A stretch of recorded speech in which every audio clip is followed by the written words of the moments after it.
आता विद्यार्थ्यांनो, punctuation mark मधील पुढचा प्रकार पहा. अँड एपॉस्ट्रॉफी म्हणजेच शब्दातील गाळलेली अक्षरे किंवा शब्दातील गाळलेलं अक्षर दाखवण्यासाठी एपॉस्ट्रॉफी हे चिन्ह काय केलं जातं, वापरलं जातं. आता कसा दिला जातो हा एपॉस्ट्रॉफी हे बघा.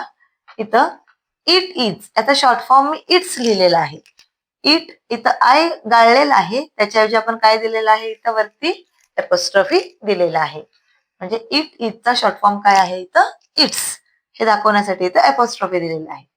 नंतर पहा, आय एम याचा शॉर्ट फॉर्म आय एम, इथं आयच्या डोक्यावर काय केलेलं आहे, आपण एपॉस्ट्रॉफी दिलेला आहे. विल नॉट इथं आता आय डबल एल गाळलेला आहे आणि इथं एपॉस्ट्रॉफी आपण काय केलेलं आहे, दिलेलं आहे पहा. म्हणजेच शब्दातील एखादं अक्षर गाळलं असेल किंवा अनेक अक्षर गाळलेली असतील हे दाखवण्यासाठी आपण कोणतं चिन्ह वापरतो, अँड एपॉस्ट्रॉफी. पुढे बघा, इन्व्हर्टेड कॉमाच त्याला आपण मराठीत अवतरण चिन्ह म्हणतो.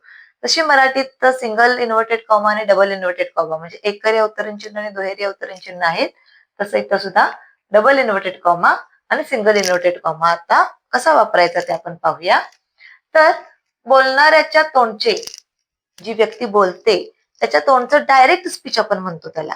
जे आहे तसं जेव्हा लिहिलं जातं तेव्हा त्याचं बोलणं हे कशात दाखवलं जातं, inverted comma double inverted comma मध्ये दाखवलं जातं. तसंच एखाद्या पुस्तकाचे नाव दाखवताना सुद्धा काय केलं जातं, तिथं सिंगल इन्व्हर्टेड कॉमा चिन्ह वापरलं जातं पहा. उदाहरणार्थ पहा, not I said the cat.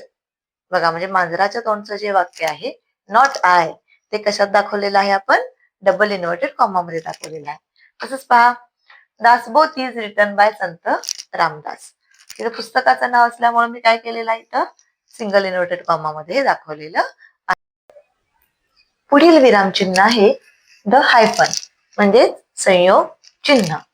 केव्हा वापरतात संयोग चिन्ह, तर बघा, दोन शब्द जोडताना अथवा ओळीच्या शेवटी शब्द अपुऱ्या राहिल्यास जेव्हा असं चिन्ह देतात त्यास काय म्हणतात, हायफन म्हणजे संयोग चिन्ह असे म्हणतात.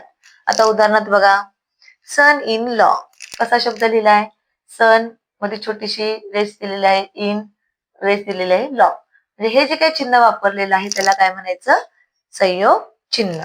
किंवा 1/3 कसं लिहिलेलं आहे पहा, यामध्ये ही छोटीशी रेस दिलेली आहे त्याला द हायफन म्हणायचं आहे. तर अशा पद्धतीने आपण इंग्रजीमध्ये विरामचिन्हांचा वापर करून आलेले क्वेश्चन अगदी सहज सोप्या पद्धतीने सोडवू शकतो. व्हिडिओ जर का तुम्हाला आवडला असेल तर लाईक करा, शेअर करा आणि सबस्क्राईब करायला विसरू नका. थँक्यू.